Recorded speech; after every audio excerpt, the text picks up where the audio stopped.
রমজানের সাহরি এবং ইফতারে কী ধরনের খাবার খাওয়া শরঈ এবং স্বাস্থ্যগত দিক থেকে বাঞ্ছনীয়? স্বাস্থ্যগত দিক থেকে আমাদের সাহরি এবং ইফতারিতে কী ধরনের খাবার থাকা দরকার সেটা অবশ্য স্বাস্থ্য বিশেষজ্ঞগণ খুব ভালো বলতে পারবেন। তবে আমরা সবাই কমন কিছু বিষয় জানি। তার মধ্যে থেকে একটা হলো যে ইফতারিতে খুব বেশি ভাজা পোড়া এটা আমাদের স্বাস্থ্যের জন্য মোটেও ভালো নয় এবং এটার কারণে অনেক অস্বস্তিতে আমরা ভুগতে হয়। এর কারণে আমাদের তারাবি, আমাদের রাতভর জেগে ইবাদত বন্দেগী, অন্যান্য এক আমল করে, এমনকি দিনের বেলা রোজা রাখাটা অনেক সময় কষ্টকর হয়ে যায়। এজন্য আমাদের স্বাস্থ্য ভালো থাকে সেরকম খাবার আমাদের খাওয়া উচিত। ভাজা পোড়া, অতি ঝাল, অতি মিষ্টি যেগুলো আমাদের স্বাস্থ্যের জন্য ভালো নয় সেগুলো আমাদের অ্যাভয়েড করা উচিত, অন্তত রমাদানে ইবাদতের প্রয়োজন হলেও। দ্বিতীয়ত হলো আমরা ইফতার এবং সাহরিতে খেজুর অবশ্যই রাখার চেষ্টা করব। এটাতে প্রচুর পরিমাণ খাদ্যশক্তি, এনার্জি যেমন রয়েছে, এমনিভাবে এমন সব খাবার রাখবো, দেশীয় ফল এবং অন্যান্য খাবার যেগুলো সুফল আমাদের শরীরে নানাভাবে ইনশাআল্লাহ আসবে। বিধে আমরা সেদিকটাকে বিশেষভাবে খেয়াল রাখবো, মনোযোগ দিব ইনশাআল্লাহ। এবং খুব বেশি আপনার উদরপূর্ণ করে খেলে ইবাদতবন্দি করতে অসুবিধা হয়, সেটা অস্বস্তির কারণ হয়, সেটা আমাদের স্বাস্থ্যের জন্য খারাপ হয় এবং শরীয়ত ও শিল্পের জন্য আমাদেরকে নিরুৎসাহিত করেছে। সেজন্য আমরা চেষ্টা করব যে সাহরি ইফতারিতে খুব বেশি উদরপূর্ণ করে না খেতে। এই চেষ্টা আমাদের মধ্যে থাকতে হবে। আহমদ সাজিম আপনি লিখেছেন, দিনের বেলা ঘুমানোর পরে স্বপ্নদোষ হলে কি রোজা ভেঙে যাবে? রোজাদার ব্যক্তি দিনের বেলা যদি তিনি ঘুমিয়ে পড়েন এবং দিনের বেলা যদি তার স্বপ্নদোষ হয়, তাহলে এর ফলে তার সিয়াম ভঙ্গ হবে না, তার রোজা ভঙ্গ হবে না, কারণ এটা তার হাতে নয়। তবে ইচ্ছাকৃত বীর্যপাত ঘটালে সেটি অবশ্যই রোজা ভঙ্গের কারণ হবে, স্ত্রী সবাসকৃত রোজা ভঙ্গের কারণ হবে, সেটি বলাই বাহুল্য। কিন্তু স্বপ্নদোষ হলে যদি বীর্যপাত হয়ও, তার ফলে তার রোজা ভাঙবে না, তবে গোসল ফরজ হবে, সেই হিসাবে তিনি গোসল করে নামাজ আদায় করবেন। খাদিজা আপনি লিখেছেন, বিগত রমজানের কাজা রোজা না রাখলে কি সামনে রমজান রোজা হবে না? বোন খাদিজা, এমন কোনো কথা নেই যে বিগত রমজানের কাজা রোজা না রাখলে রমজান রোজা হবে না। রমজান রোজা আপনি রেখে ফেলবেন এবং রমজানের পরপরই বিগত রমজানের যে কাজা রোজাগুলো রয়েছে সেগুলো দ্রুততার সাথে আপনি রেখে ফেলবেন। নাসরিন আক্তার সৌরভ আপনি লিখেছেন, কিভাবে মোবাইল ফোনের প্রতি আসক্তি কমানো যায়? বোন নাসরিন আক্তার, মোবাইল ফোনের প্রতি আসক্তি কমানোর জন্য নিজেকে নিয়ন্ত্রণ করা যদি কঠিন হয়, তাহলে সেক্ষেত্রে প্রয়োজনে স্মার্টফোন ছেড়ে বাটন ফোনে চলে আসতে হবে। কিছুদিনের জন্য যদি আপনি চেষ্টা করেন, অসম্ভব কোনো বিষয় নয়। কিছু কিছু হয়তো অসুবিধা হবে, কিন্তু সেগুলো আপনি ওভারকাম করতে পারবেন। এরপরে আফিয়াত আসনাত এআইডি থেকে আপনি লিখেছেন, রমজানে মৃত ব্যক্তির জন্য কিভাবে দোয়া করব? কোনো খতম বা এই ধরনের কিছু করা জায়েজ আছে কিনা? খুবই প্রাসঙ্গিক একটি প্রশ্ন করেছেন আমাদের এক বোন।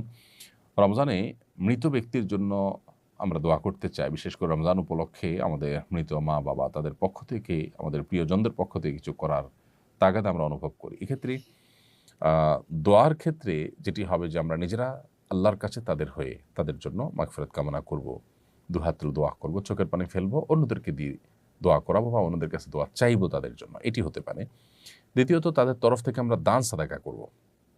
মৃত ব্যক্তির জন্য যে সমস্ত বিষয়গুলো করা যায়, তাদের পক্ষ থেকে উমরা করা যায়, হজ করা যায়, দান সাদাকা করা যায়, কোনো ব্যক্তিকে আপনার খাদ্য দেওয়া যায়, আল্লাহর কাছে দোয়া করা যায়। অনেকগুলো আমাদের মতে আপনি কোরআন কারীমের তেলাওয়াত পড়ে যদি বলেন যে আল্লাহ এর সবটা আমি তাকে দিতে চাই, সেটা অনেকের মতে দেওয়া যায়। এই যে ব্যাপারগুলো যেগুলো মৃত ব্যক্তির তরফ থেকে করা যায় সেগুলো আপনি করবেন। এর বাইরে খতম করার একটা প্রচলন আমাদের সমাজে আছে যে রমজান উপলক্ষে আমাদের মৃত ব্যক্তির তরফ থেকে খতম করাই। আসলে লোকজন ভাড়া এনে টাকা পয়সা দিয়ে খতম করালে সওয়াব তো হবেই না, বরং গুনাহ হবে। কারণ খতম কোরআন কারীম তেলাওয়াত পড়ে শেষ করা বা তেলাওয়াত করা এটা একটা ইবাদত, এটার বিনিময় দেওয়া এবং নেওয়া জায়েজ নাই, বিধায় এটা চলবে না। হ্যাঁ, আপনারা পরিবারের সদস্যরা কেউ কোনো অংশ তেলাওয়াত করলেন, করে এটার সওয়াব যেন আল্লাহ তাকে দেন সেই হিসাবে আপনি নিয়ত করলেন, বাস এটা হতে পারে। এবং আপনারা নিজেরা ভাগযোগ করে নিলেন, পুরো 30 পারা কোরআন নিজেরা ভাই বোন বা আত্মীয়স্বজনরা ভাগ করে নিলেন এবং সবাই যে যেটুকু পড়লেন এটার সব যেন আল্লাহ তাআলা তাকে পৌঁছে দেন, সেজন্য দোয়া করি। এটা হতে পারে অনেক ইমামদের মধ্যে, সেটির সুযোগ রয়েছে। এমনি ওসমান গনি লিখেছেন, রোজা না রাখতে পারলে কি তারাবি পড়া যাবে? কোনো কারণে কেউ রোজা রাখতে পারলেন না, অসুস্থতার কারণে সফরে আছেন, তারাবি পড়তে পারবেন। রোজা না রাখতে পারলে তারাবি পড়া যাবে না, ব্যাপারটা এরকম না। আমরা অনেকে রোজার সাথে তারাবিকে এমনভাবে রিলেট করে ফেলেছি যে রোজা না রাখলে বোধহয় তারাবি আর পড়া যাবে না, অথবা কেউ তারাবি না পড়লে তার রোজা হবে না, এরকম কোনো বিষয় নয়। আসলে রোজা একটি ইবাদত আর তারাবি আরেকটা ইবাদত। নবী করিম সাল্লাল্লাহু আলাইহি ওয়াসাল্লাম বলেছেন, মান কামা রমাদান ঈমানান ওয়া ইহতিসাবা গুফিরা লাহু মা তাকাদ্দামা মিন যামবি। যে ব্যক্তি ঈমান এবং ইখলাসের সাথে সিয়াম পালন করবে, তার পূর্বের সমস্ত গুনাহ মাফ করে দেওয়া হবে। ঠিক একই হাদিসে নবী সাল্লাল্লাহু আলাইহি ওয়াসাল্লাম আরও বলেছেন, যে ব্যক্তি ঈমান এবং ইহতিসাব বা ইখলাসের সাথে তারাবি সালাত আদায় করবে, আল্লাহ তাআলা তার পূর্বের সমস্ত গুনাহ মাফ করবেন। ছোটোখাটো গুনার কথা মিন করা হয়েছে। তো এই জন্য আপনি কোনো কারণে রোজা রাখতে যদি নাও পারেন, তারাবির সময় হলে আপনি তারাবির পড়ার সুযোগ সামর্থ্য থাকলে অবশ্যই আপনি তারাবি পড়বেন। আরিফুল ইসলাম মাহিদ আরিফ আপনি লিখেছেন, রোজা রেখে কি অসুস্থ রোগীদের রক্ত দিতে পারবো? আমি এবং আমার টিম বিনামূল্যে ব্লাড ডোনেট করি।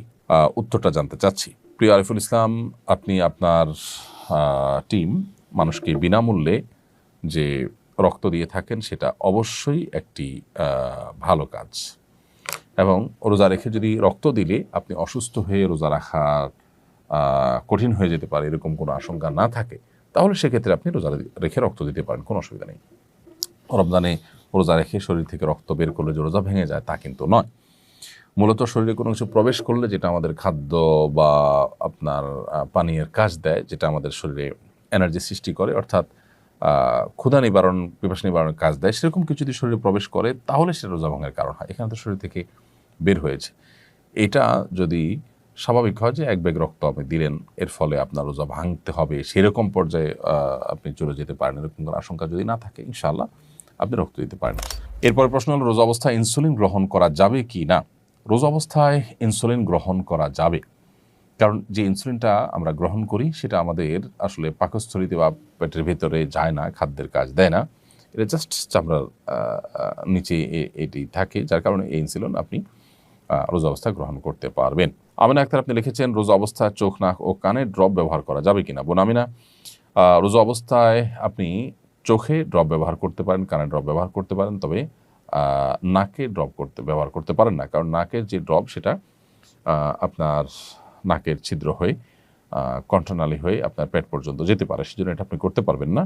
আর চোখ এবং কানের ড্রপ এটা আপনি ব্যবহার করতে পারবেন, কারণ বিশুদ্ধ মত অনুযায়ী, গবেষণা অনুযায়ী চোখ এবং কানে যে ড্রপ ব্যবহার করা হয়ে থাকে সেটা আমাদের পেটে যাওয়ার সম্ভাবনা একেবারেই ক্ষীণ।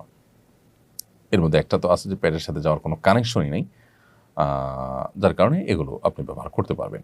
এমডি মারুফ বিল্লাহ আপনি লিখেছেন, সাহরি খেতে না পারলে কি রোজা হবে? সাহরি খেতে না পারলেও রোজা হবে। কোনো কারণে কেউ সাহরি খেতে পারলো না তার মানে তিনি রোজা রাখবেন না, ব্যাপারটা কিন্তু তা নয়। অনেকে আছেন যে সাহরি খেতে না পারলে তিনি ভেঙে পড়েন যে কীভাবে রোজা রাখবেন। আসলে এতটা দুর্বল হওয়া, এতটা হীনমন্য হওয়া মুসলমানের সাজে না। এই জন্য সাহরি খেতে না পারলেও আমি রোজা রাখলে আমার সেই রোজা যে একেবারে আমার জীবনহানি করে ফেলবে, আমি মরে যাব, এরকম তো না।